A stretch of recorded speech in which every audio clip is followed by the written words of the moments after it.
Hey King Township, welcome back to History at Home with the King Heritage and Cultural Center. As it's now winter and we're thinking of ways to keep warm, we're going to start making pemmican today. Pemmican is a traditional First Nations food that was made so that people could go for far distances and keep food on them that wouldn't spoil and would also give them the nutrients they needed. So it's high in calories and it also has a variety of nutrients from the ingredients, which are dried red meat.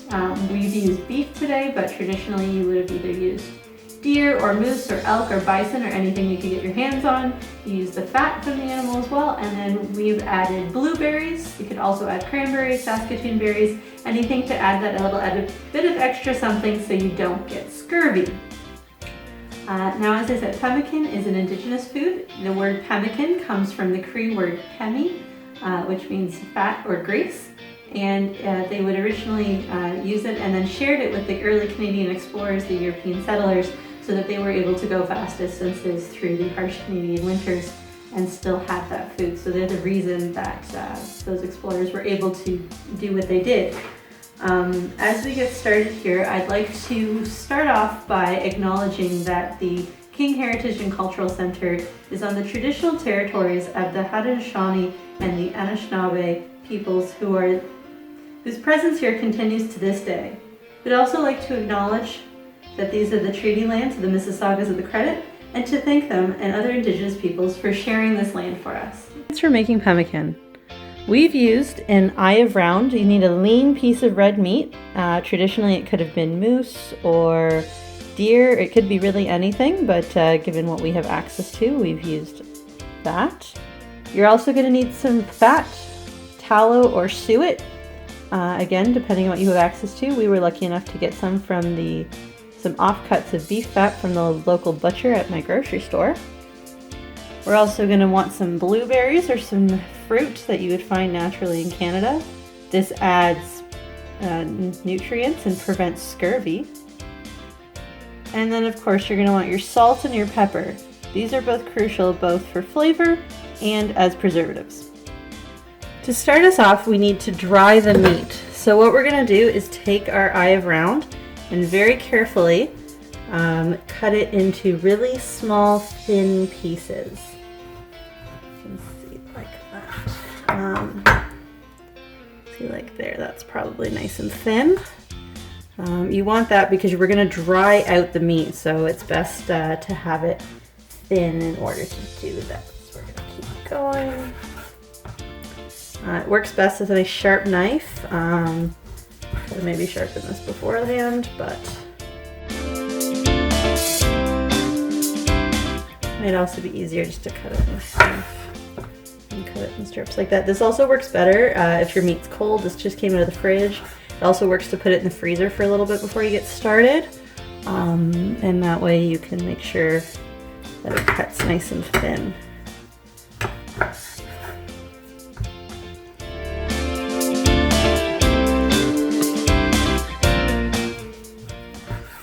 If you're a kid who's gonna give this a go, make sure you got mom or dad here to help you with this part because you do not want to hurt yourself. And I'm gonna cut this piece of fat off after too, and we're gonna save that for when we use the other bits of fat.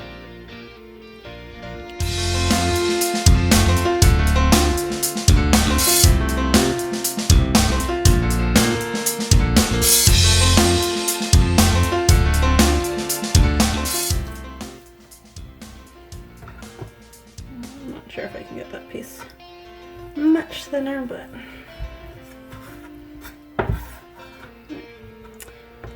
good. So we've got a nice stack of meat, and let's get that dried out. All right, now what we're going to do is lay out all of our meat onto our pan.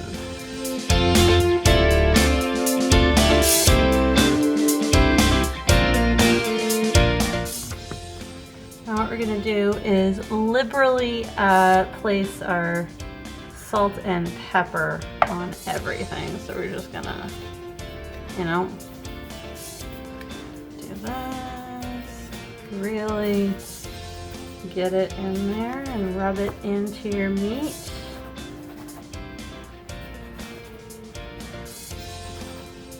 Notice I'm putting my hands right in the salt. That's because this salt is only being used for this. I'm not going to be taking raw meat and then using the salt for anything else.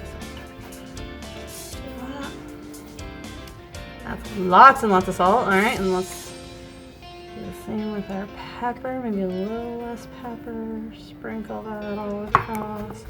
I'm going to flip it all and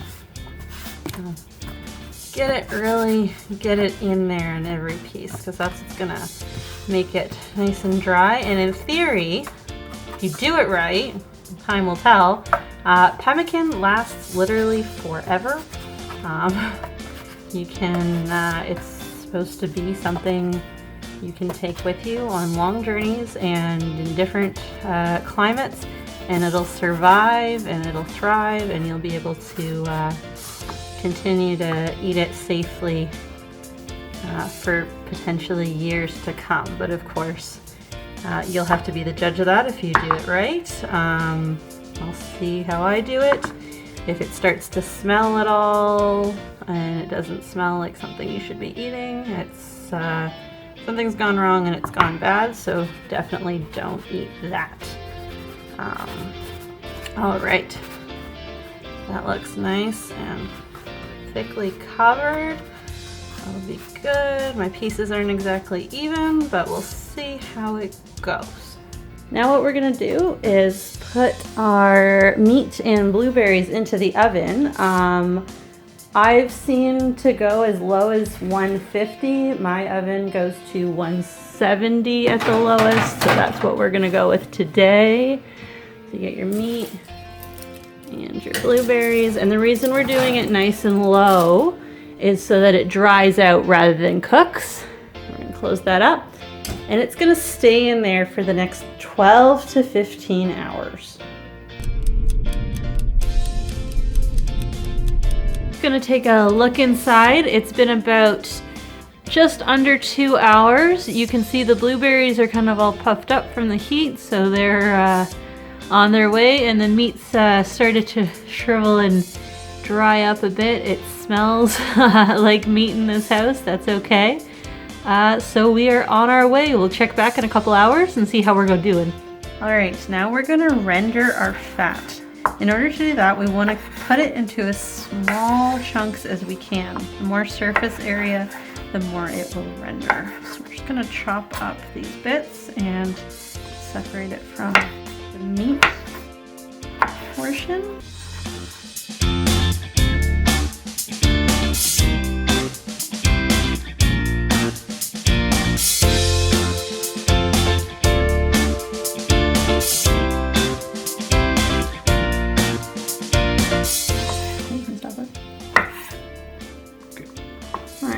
Like I said, it needs to be really small bits, so I cut it in here so it's manageable, but then you want to cut it as small as you safely can, otherwise it won't render and you'll just end up with big chunks of beef fat that don't really do anything. So you can see it's real little there.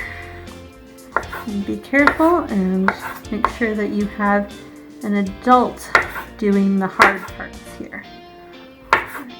Alright, now we've got all of our fat cut into nice little bits and pieces. We're going to start the rendering process by putting it all into this pan. I'm going to use my hands so I don't get it everywhere. No promises though. We're putting it into a cold pot. We'll turn the heat on afterwards so that it can render properly. And this process takes a few hours as well. So I've already got our meat in the oven for about 6 hours so far. And this one will probably take about 3 or so hours. So we'll keep an eye on it. Doing this on a day where we're home all day so we can keep an eye for safety. One tip we thought of as well after to dry it out, if you are able to keep the oven open a crack, that keeps it from drying rather than cooking. But we have 2 cats roaming around here and thought that would be a bad idea with that.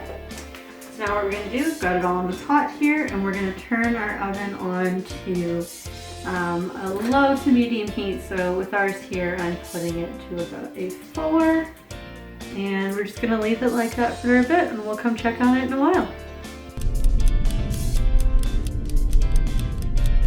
just checking in after about an hour of the fat sitting here on low. Turned it down to about 2 on my stove top, but make sure you know your own stove and oven to determine what's best for you. You can see it's a nice amount of liquid fat in there, and I'll let it go for a little bit longer and see how it does. All right, we're gonna take another check in the oven and just see how we're doing. This is about 8 hours in. So you can see I flipped the meat a couple times. It's getting nice and dry. The thinner pieces obviously are drier than the thicker pieces, so that's another reason to keep it thin. And the blueberries are starting to get drier, and you can see them getting a little raisiny there. So yeah, it's good progress, and we'll check in again in a bit. Alright, so the fat's been going for a while. I turned it down real low just so it could kind of time with the meat and stay warm.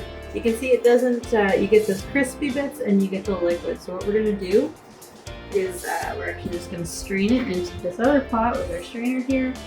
Be real careful when you do that so we get the bits out of there. Nice and slow.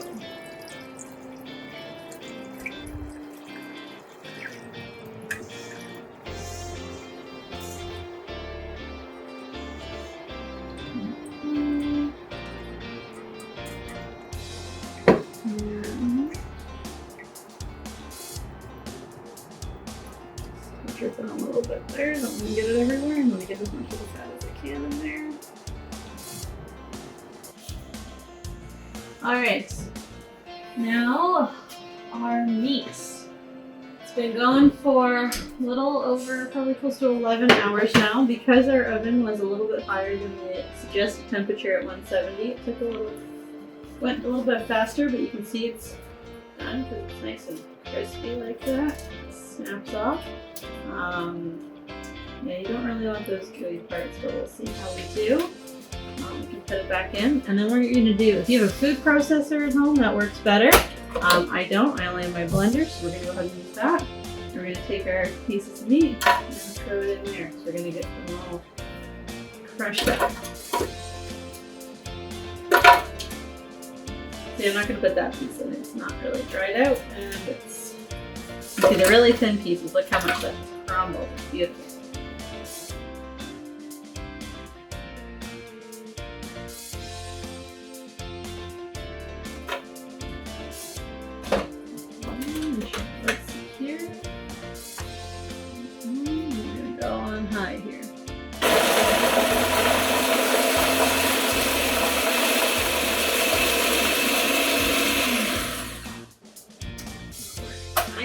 Look at that. Nice and dry meat. Alright. Now we're going to do the blueberries. You see, I didn't bother cleaning out the blender because it's all going to go in the same place eventually. These did take a lot longer to dry, closer to 20 to 21 hours. So just as a heads up, you have to learn that the hard way, but maybe if you have a fruit dehydrator or something at home, you can speed that process up or get it started earlier. Here.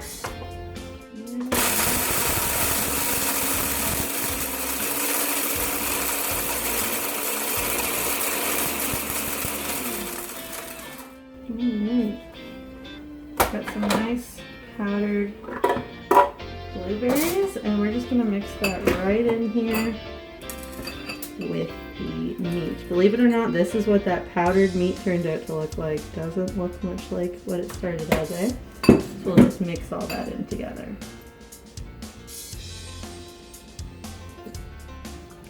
All right, now we're ready to put it all together.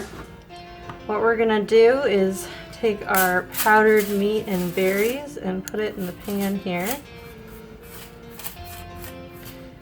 And I've used a smaller pan just because that's what's gonna fit for my purposes. You can use what you have. You want to try and make a nice, thin, and even layer here so that it all dries together and consistently.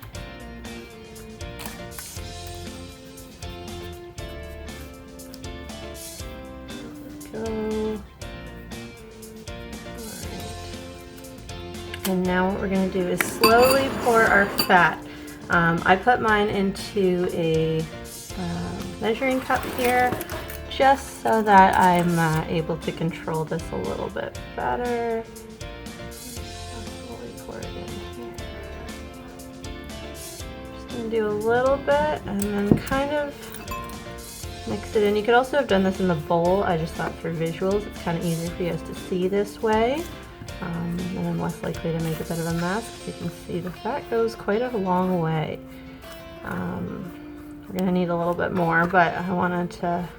It's better to go slow and not do too much than do too much and then you have to... This is not a process you want to start over, trust me. This has been lengthy. It's strange, to see this is meat and blueberries and it looks more like granola. Do that. I lined my pan with tin foil, as you can see. That's just because this pan I'm using gets a little sticky. That's just my reasoning for that. You can, just make your own judgments depending on what you have at home. Aside from the ingredients, everything else, obviously I had to go buy. Everything else is stuff I had around my house.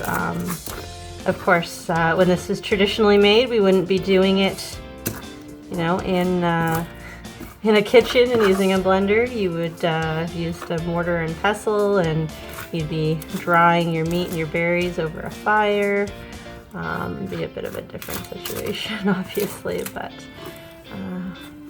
we don't have access to those things right now, so we're just gonna use what we've got. Also, so maybe a smidgen more. You can see I've got a lot more. I could have used a lot less fat if I needed it. Of course, you can always use that for other kinds of cooking later. Alright, I think this is it's getting there.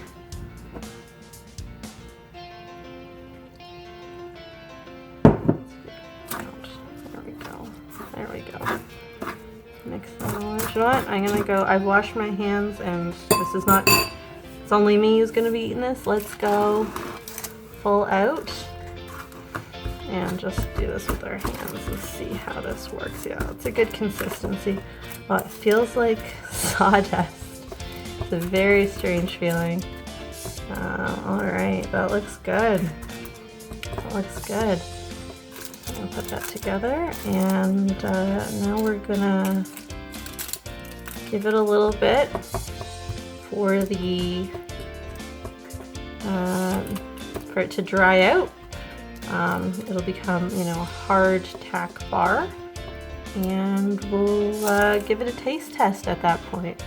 Okay, we've made our pemmican, and now I'm going to taste test it. See if I did this right. Very, very salty. Maybe it's a little less salt. Overall, not bad. Hopefully that'll hold for a long time to come. And it's a good snack if you're out in the wilderness. So thanks for watching. Be sure to like and subscribe and follow us at King Museum on Twitter and Instagram, and at King Heritage and Cultural Center on Facebook.